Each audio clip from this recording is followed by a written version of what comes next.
चला आज एका खास जातक कथेत जाऊया. ही गोष्ट आहे निष्ठेची. अशी निष्ठा जी एका जन्मापुरती मर्यादित नाही तर अनेक जन्मांपासून चालत आलेली आहे. ही आहे सोन्याच्या हंसांची आणि त्यांच्या अतूट निष्ठेची गाथा. तर ही गोष्ट सुरू होते बुद्धांवर ओढवलेल्या एका मोठ्या धोक्याने. त्यांचा चुलत भाऊ देवदत्त इतका मत्सरग्रस्त झाला होता की तो चक्क त्यांच्या हत्येचा कट रचत होता. देवदत्ताने बुद्धांचा जीव घेण्यासाठी काय काय नाही केलं.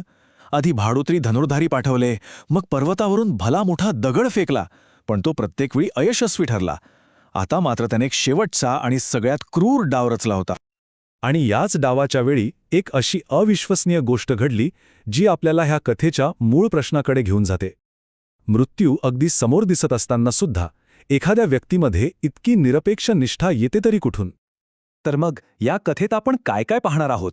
एका पिसाळलेल्या हत्तीच्या धुमाकुळापासून सुरुवात करून आपण एका भूतकाळातल्या कथेत जाणार आहोत आणि मग पाहणार आहोत की शक्तीवर ज्ञानाचा विजय कसा होतो आणि एका प्राचीन नात्याचा उलगडा कसा होतो.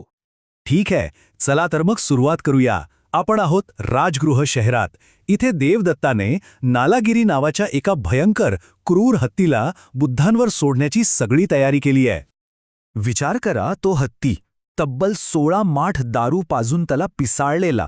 तो सैरावैरा धावत सुटला होता, गाड्या चिरडत होता, घरं पाडत होता आणि थेट बुद्धांच्या दिशेने येत होता. रस्त्यावर एकच हाहाकार माजला होता. लोक भीतीने सैरावैरा पळत होते. आणि मग तो क्षण येतो. बुद्धांनी तीनदा बाजूला व्हायला सांगितला, पण त्यांचे शिष्य आनंद ते जागचे हल्ले नाहीत. उलट ते स्वतःचा जीव धोक्यात घालून बुद्धांचे रक्षण करण्यासाठी त्यांच्यासमोर एक ढाल बनून उभे राहिले. हा फक्त एक शिष्य नव्हता, ही होती आत्मत्यागातून व्यक्त झालेली पराकोटीची निष्ठा. आता ह्या नाट्यमय घटनेनंतर काय झालं तर सगळे शिष्य धर्मसभेत एकत्र जमले आणि आनंदाच्या ह्या अविश्वसनीय धैर्याबद्दल चर्चा करू लागले.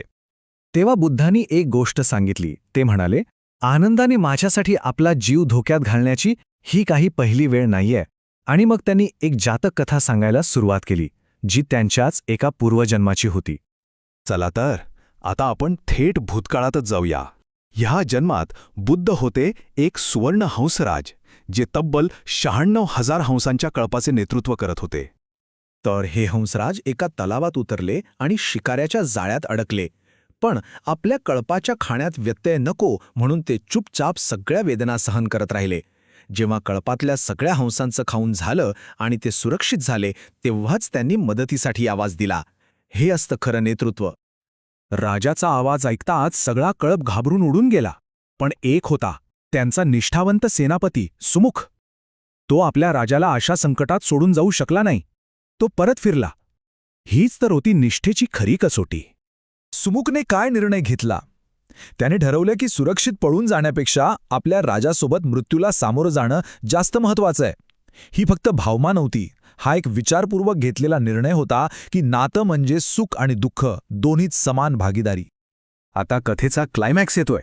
शिकारी त्या 2 हंसांजवळ येतो आणि मग जे घडतं ना ते खरंच अविश्वसनीय आहे. सुमुखने शक्ती नाही वापरली, त्याने शब्द वापरले. त्याने शिकाऱ्याशी अत्यंत करुणेने संवाद साधला. त्याने आपल्या राजाच्या बदल्यात स्वतःच्या प्राणांची आहुती देण्याची तयारी दाखवली. आणि त्या शब्दांचा, त्या त्यागाचा परिणाम काय झाला?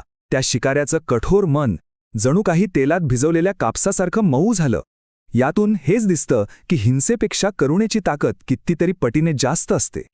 मग काय, शिकाऱ्याने लगेच जाळं कापलं.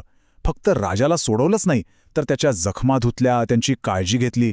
आणि चमत्कार म्हणजे त्या जखमा लगेच भरूनही आल्या. एका क्षणात एका हिंसक माणसाचं रूपांतर एका करुणामय माणसात झालं होतं.